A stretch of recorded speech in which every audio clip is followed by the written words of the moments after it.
Tony Blair has dismissed Theresa May's claim that the new Labour government failed to spend nearly half of its record health funding on the frontline.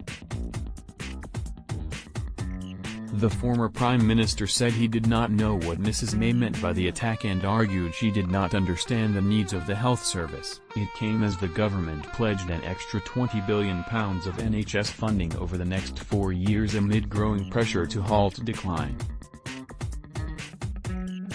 Opposition parties and think tanks have criticized the failure to cost the proposals as well as claims it could be partly funded by a so-called Brexit dividend. Mrs May hit back on the Andrew Marr show when it was pointed out that her pledge of a 3.4% increase remained lower than experts say will be needed and will be less than the 3.7% put under Mr Blair. "We've seen, under the Labour government, under Tony Blair, there was a point where he put a lot of extra money into the NHS," she said. Nearly half of that was not actually spent on patient care, on delivering for patients.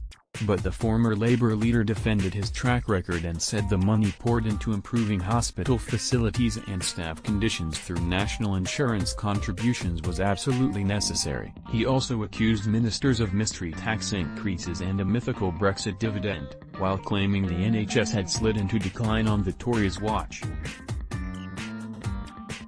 The Prime Minister said today that nearly half of Labour's record increase in investment in the NHS during the last Labour government was not spent on patients. "I simply don't know what she means by that," he responded in a statement.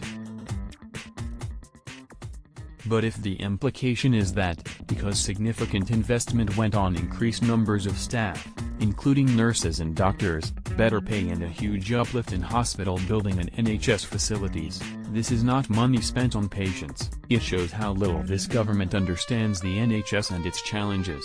This investment was absolutely necessary to deliver the significant cuts we saw in waiting lists and waiting times and the dramatically improved results in cancer and cardiac care the new Labour government oversaw, resulting in some of the highest patient satisfaction levels ever seen. Magic money. Labour's shadow chancellor John McDonnell yesterday accused Mrs May of making a pledge that his own party would be ridiculed for, citing her magic money tree barb at the general election. Meanwhile, IFS head Paul Johnson said the money on offer isn't going to transform the NHS but could halt future winter crises.